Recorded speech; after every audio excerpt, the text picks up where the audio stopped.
नमस्कार। आज मी तुम्हाला आबाईच्या शेंगांची भाजी बनवून दाखवणार आहे। ही रानभाजी एक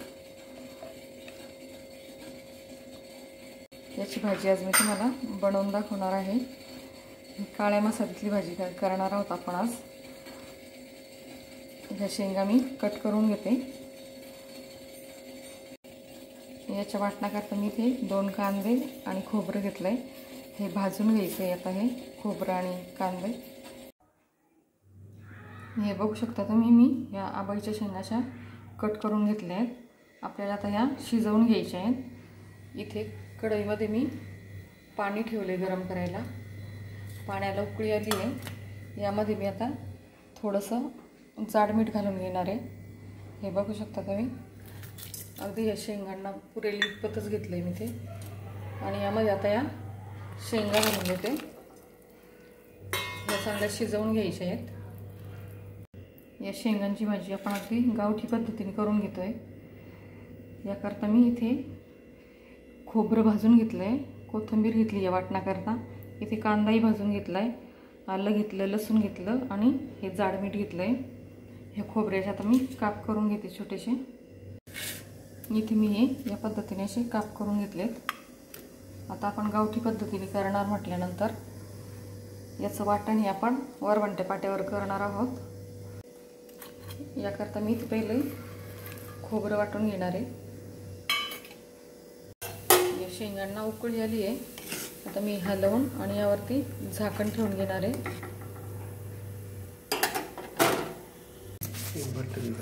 हे खोबऱ्याचं वाटण करून घेते।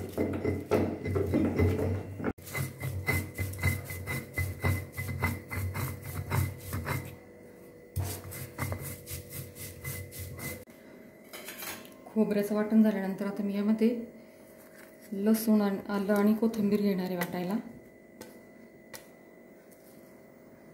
इकडे हे खोबऱ्याचं वाटण झालंय।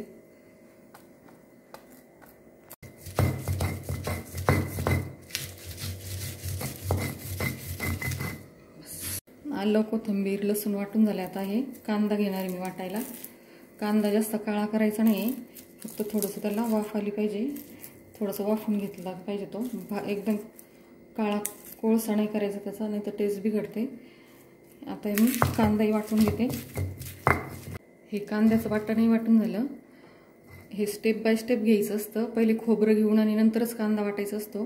कारण हे बघू शकता तुम्ही इथे हे खोबरं आलं लसूण आणि कोथिंबीरचं वाटण कसं वाटतं आणि हे कांद्याचं वाटण हे याला पाणी असतं कांद्याला, त्यामुळे खोबरं वाटलं जात नाही।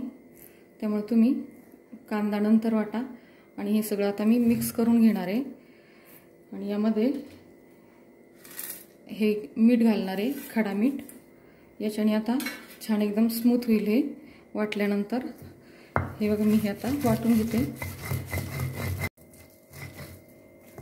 हे बघू शकता आपलं वाटण तयार झालंय। मी आता हे काढून घेते। हे वरवंट्याला जेवढे असेल ते काढून घ्यायचं वरवंट्या पाट्याचं। हे वाटण एका भांड्यात काढून नंतर हे धुवून ते पाणी घ्यायचं आपल्याला। हे बघू शकता आपलं काळ्या मसाल्याचं वाटण तयार झालंय। हे बघू शकता तुम्ही आपलं हे वाटण तयार झालंय। वरवंटा आणि पाटा धुण्याचं पाणी काढून घेतलंय मी। आता आपण शेंगा बघू आपल्या शिजल्या की नाही।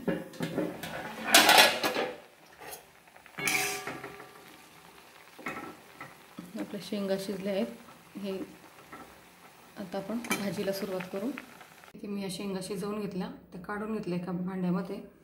आता आपल्याला फोडणीची तयारी करायची। याकरता इथे लाल मिरची पावडर, हळद, हिंग घेतलाय, गरम मसाला, कांदा लसूण मसाला आणि धणा पावडर घेतली। हे तुमच्या चवीनुसार घ्या। मला इथे ही गावठी पद्धतीने अगदी झणझणीत भाजी करायची, त्याकरता मी थोडासा मसाला जास्त घेतलाय। इथे कढईमध्ये मी तेल घालून घेतलंय। यामध्ये मी मोहरी घालते। मोहरी तडतडली आहे, यामध्ये जिरे घालून घेते। मसाले यामध्ये घालून घेते। आता मी यात पाणी घालणार आहे।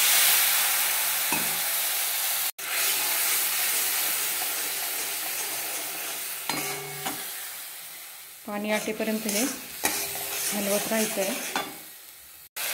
यामध्ये मी आता हे जे वाटण बनवलं आहे ते घालून घेणार आहे.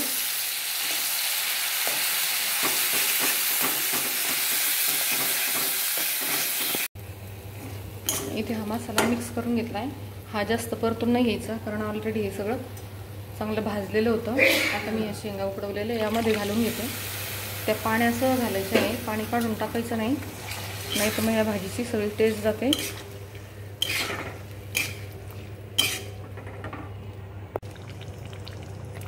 यामध्ये मी हे पाणी घालून घेते, पाटावर म्हणता धुतलंसं.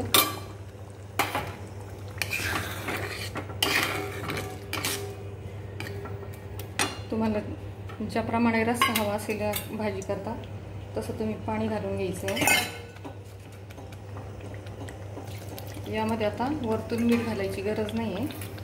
आपण ऑलरेडी यात मीठ घातले वाटणात पण आणि शेंगा शिजतानाही.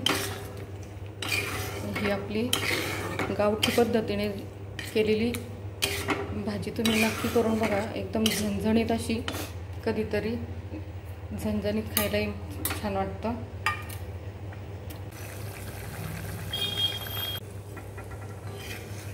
हे बघू शकता तुम्ही, आपली ही आंबाईच्या शेंगाची काळ्या मसाल्यातली गावठी पद्धतीने तयार केलेली झणझणीत अशी ही भाजी तयार झाली आहे.